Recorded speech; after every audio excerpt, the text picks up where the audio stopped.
Hello guys, मैं सौभाग्य आप लोगों को स्वागत करता हूँ मेरे इस ब्लॉग पे। मैं मालकानगिरी उड़ीसा से हूँ। तो सुबह सुबह हम निकल गए मध्य प्रदेश की ओर, जहाँ पे महाकाल जी का मंदिर है।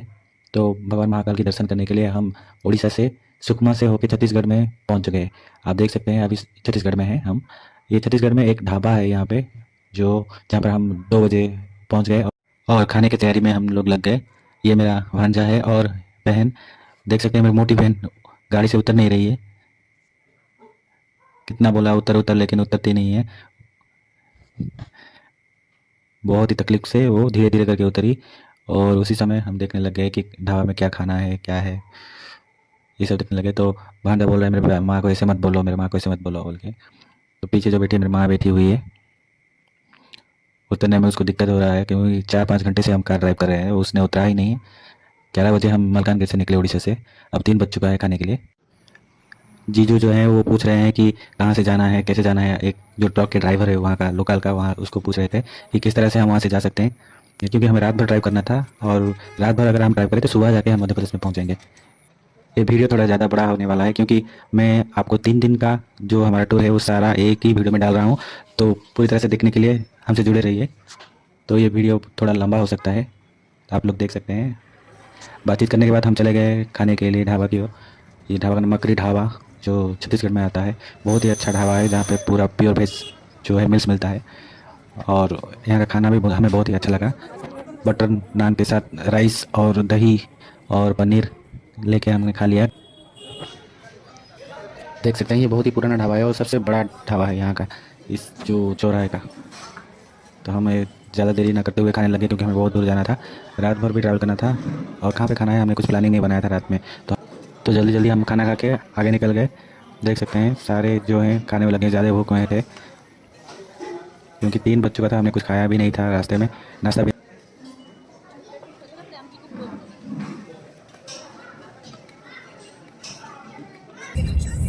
तो खाना खाने के बाद हम निकल पड़े छत्तीसगढ़ से और मध्य प्रदेश की ओर। करीबन 4 या 5 बज चुका था उस टाइम में।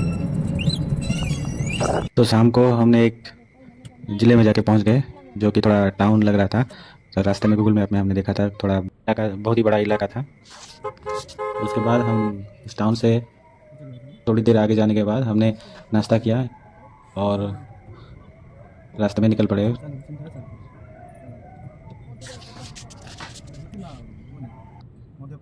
तो नाश्ता करने के बाद हम निकल गए रास्ते में थोड़ा जल्दी जल्दी, क्योंकि रास्ते में एक टाइगर सफारी आने वाला था, मतलब जंगल। तो जल्दी जल्दी हमने उसको क्लियर कर लिया। उसके बाद 9:30 बजे हम पहुंच गए एक रोड साइड में एक ढाबा में। आप देख सकते हैं वहाँ पहुँचते ही इतना ज़्यादा ठंड था, क्योंकि यहाँ पे उड़ीसा में तो गर्मी था, लेकिन मध्य प्रदेश में बहुत ज़्यादा ठंड था। तो देख सकते हैं वहाँ पर जो वहाँ का जो केयर टेकर है उसने आग लगा दिया। तो वहाँ पे जहाँ पे ढाबा होता है वहाँ के सामने एक लकड़ी से एक आग की जो गोला बनाया जाता है, जहाँ पर आप हाथ सेकते हुए वहाँ पे बैठ सकते हैं। नहीं तो वहाँ पे जितना ठंड है, आप खाने के लिए बैठेंगे तो आपको बहुत ज़्यादा दिक्कत हो सकता है। खाना कम और ठंड ज़्यादा लगेगा वहाँ पे। तो हम देख सकते हैं। तो कुछ ही देर में वो केयर टेकर आता है और हमें मेनू देख के चला जाता है।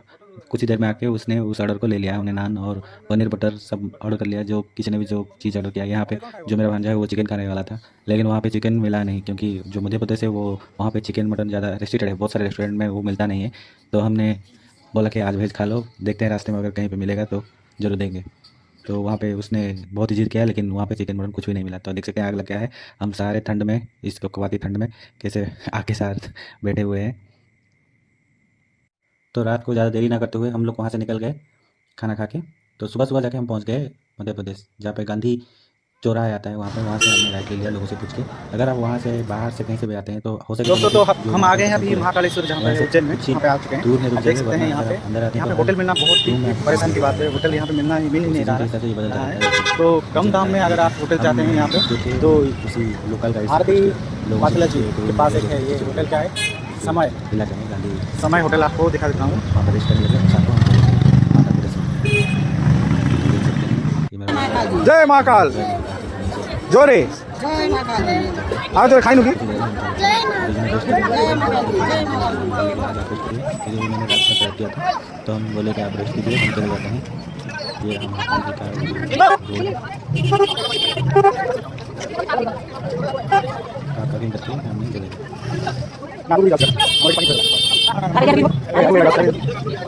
कुछ देर चलने के बाद हमें एक जो तिलक लगाते हैं वो एक बाबा जी मिले, क्योंकि रोड के साइड पे खड़े हुए थे और किसी को तिलक लगा रहे थे। तो हमने भी देखा जो ड्रेस होता है वो खरीद के ले लिया, क्योंकि सुबह सुबह आके फोटो खिंचवाने में वो हेल्प आएगा हमें। तो बाबा जी मिल गए तो ऐसे हमने तिलक लगा लिया, देख सकते हैं।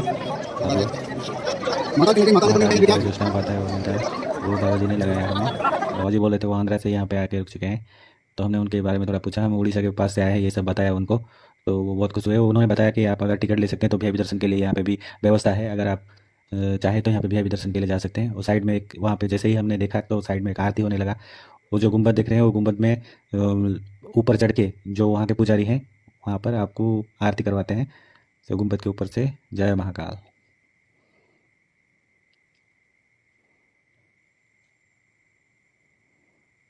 तो ठीक से 2-3 बार लगाने के बाद से उसको लगा मेरे भांजे को, आप देख सकते हैं।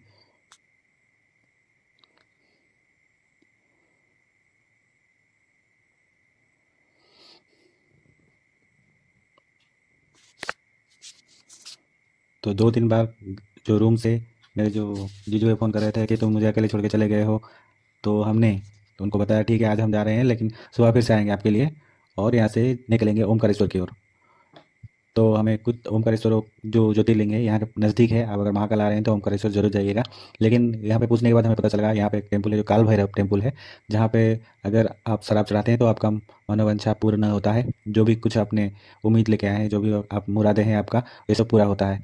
तो हमने तय कर लिया कि यहाँ से सुबह सुबह आके हम फोटो फोटो खिंचा के जो भी काम है यहाँ पे करके हम जल्दी ही जो काल भैरव टेम्पल है यहाँ के पास में है वहाँ चले जाएंगे। और वहाँ से हम निकलेंगे जो ओमकारेश्वर टेम्पल ज्योतिर्लिंग है, ओमकारेश्वर की ओर हम रवाना होंगे। तो कोशिश करेंगे कि हम सुबह उठ के जल्दी जल्दी महाकाल का दर्शन करवा के जीजू को हम चले जाएं फोटो खींच के। जय महाकाल जी, जय महाकाल जी। ये आप देख रहे थे जो गुंबद था वहाँ पे हो गया शुरुआत दिया जलाने का। तो यहाँ पे मध्य प्रदेश में ओमकारेश्वर में अगर आप कहीं भी आ रहे हैं तो इस टाइप का एक गुंबद होता है, जहाँ पे काल भैरव के पास भी इस टाइप का ही है। तो रात को और सुबह को इस टाइप का दिया जलाया जाता है ऐसे ऊपर करके। बहुत ही खूबसूरत नज़ारा था, हम लोग देखते ही रह गए और बहुत सारे लोग वहाँ खड़े होकर फ़ोटो खिंचवाने लग गए। तो महाकाल जी का आरती हो रहा था ये। तो वहाँ पे खड़े होकर हमने इंक्वायरी किया कि कैसे आप महाकाल जी का जो है वीआईपी दर्शन ले सकते हैं, कितना चार्ज लगता है, क्या है सब। वहाँ पे उसी एंट्री गेट में ही साइड में आप चाहें तो वीआईपी दर्शन ले सकते हैं, उसका टिकट ले सकते हैं। तो हमने उस टाइम पे ज़्यादा जो भीड़ नहीं था तो हमने कोशिश किया कि हम कैसे बिना टिकट के चले जाएँ। तो बहुत ही कम लोग थे वहाँ पे, तो हम बहुत ही जल्दी उनका दर्शन मिल गया। तो जो लोग टिकट करते हैं वो थोड़ा आधे घंटे पहले ही दर्शन ले लेते हैं, और जो वीआईपी दर्शन करते हैं वो महाकाल जी को छूने का उनको अवसर मिलता है। तो देख सकते हैं आप लोग, ये है टेम्पल, महाकाल जी का टेम्पल। अगर आप चाहें तो यहाँ पे प्रांतशाला है, आप प्रांतशाला में भी रुक सकते हैं और बहुत ही कम दाम में 300 रुपये में प्रांतशाला में आपको मिलता है। आप इसका ऑनलाइन टिकट कर सकते हैं। तो दर्शन करके हम चले गए रात को, ज़्यादा देरी न करते हुए। तो सुबह सुबह हम निकल आए हमारे जीजू के साथ, जीजा जी के साथ। तो देख सकें वहाँ पे आते ही हमने देखा हाथी आ गया था वहाँ पे महाराज जी। और अगर आप चाहें तो वहाँ पे बैठ सकते हैं, जैसे हाथी घोड़ा ये सब घूमते रहते हैं। तो हम भी कोशिश कर रहे थे कि उसके ऊपर बैठे, लेकिन मम्मी ने मना कर दिया, क्योंकि छोटा बच्चा है वो जिद कर रहा है, उसके जिद पे नहीं चलना चाहिए, वो तो जिद करेगा ही। तो हम ये सब आवर करके आगे निकल गए वहाँ पे महाकाल जी का दर्शन करने के लिए। बहुत बड़ा लाइन था, हम वहाँ पे वेट करने लगे जीजा जी को, वो जाके दर्शन करके आ गए। तो ज़्यादा देरी ना करते हुए हम लोग चले गए कार पार्किंग की ओर, जहाँ पे हमने देखा कि वहाँ पे नारियल का पानी ज़्यादा मिल रहा था, बहुत ही बड़ा बड़ा नारियल था। तो नारियल का पानी हमने पीने लग गए, क्योंकि हर कोई थक गया था वहाँ पे। तो नारियल का पानी 2-2 पी के हम काल भैरव जी की टेम्पल की ओर रवाना हो रहे हैं। वहाँ पे पूछा, बहुत सारे लोगों को भी पूछा किस तरह से सर्टिफिकेट लेके हम जा सकते हैं। वहाँ से 60 से 70 किलोमीटर होता है काल भैरव जी का टेम्पल। आप सुबह सुबह हो सके तो चले जाना, क्योंकि बहुत बड़ा लाइन में हमें गुजरना पड़ा। अगर आप देखना चाहते हैं तो हमने किस तरह से तकलीफ का सामना किया, तो आप जुड़े रहिए हमारे दूसरे ब्लॉग में। मैं आपको काल भैरव जी का टेम्पल का पूरा दर्शन करवाऊँगा इस वीडियो पर।